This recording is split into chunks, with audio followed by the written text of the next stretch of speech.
मैं यहाँ ये जानना चाह रही हूँ, अब जो पहलगाँव में आतंकी हमला हुआ, पाकिस्तान की जो पता ही है आपको कि वहीं से उसी तरफ से हम जो हमला हुआ, उसके बाद जब सारे अभी सरकार की तरफ से भी ऑर्डर आए हैं कि जितने भी पाकिस्तानी हैं या जहाँ आए हैं वो वापस चले जाएँ इतने दिनों में यहाँ से। तो ऐसे में अब क्या सीमा यहाँ पर रहने का ऐसा कोई प्रोविजन उनका है? क्या आप उसके लिए भी कोई स्टेप देखिए, क्या आगे ऑनरेबल माननीय भारत सरकार के गृह मंत्रालय का जो है वो पाकिस्तानी नागरिकों,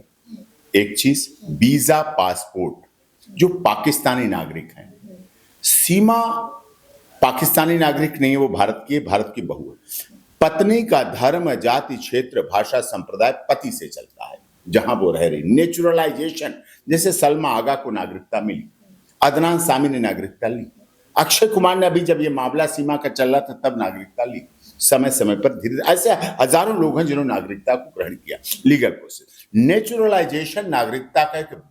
बेस्ट प्रोसेस है जिसमें नेचुरलाइज, प्राकृतिक रूप से पत्नी है तो प्राकृतिक रूप से पति क्या रह रही, नागरिकता मिलेगी। जैसे सीमा की बेटी भारती मीना को भारत की नागरिकता इसी आधार पर, क्योंकि भारत में जन्म लिया उसने, भारत की बेटी है। बेटी बचाओ बेटी पढ़ाओ और बेटी बढ़ाओ केवल लिखते नहीं है हम कि दीवारों पे लिख दें या बोल दें मन से। हमारे देश के प्रधानमंत्री बेटी बचाओ बेटी पढ़ाओ और बेटी पढ़ाओ के लिए आरक्षण की जब बात आती है तो 30% आरक्षण हमारे देश की सरकार संसद में देती है, विधानसभा में देती है, राज्यसभा में देती है, लोकसभा में देती है और कहती 30% आरक्षण हमारी महिलाओं को मिलेगा। और वो केवल आरक्षण ही नहीं, हमारी महिलाएं आज आकाश की सर्विस कर रही है, पाताल में है, धरती है, तीनों लोकों में, हर क्षेत्र में, चाहे एयर सर्विसेज हो, चाहे आर्मी हो, चाहे विधि का क्षेत्र हो। आप देश की वरिष्ठ पत्रकार है, आपका चैनल पूरी दुनिया में देखा जाता है, आप भी किसी घर की बेटी हैं, आप में इसी तरह से आपका स्टूडियो इतना बड़ा, इसमें कितने लेडीज स्टाफ हैं, कितने जेंट्स स्टाफ हैं,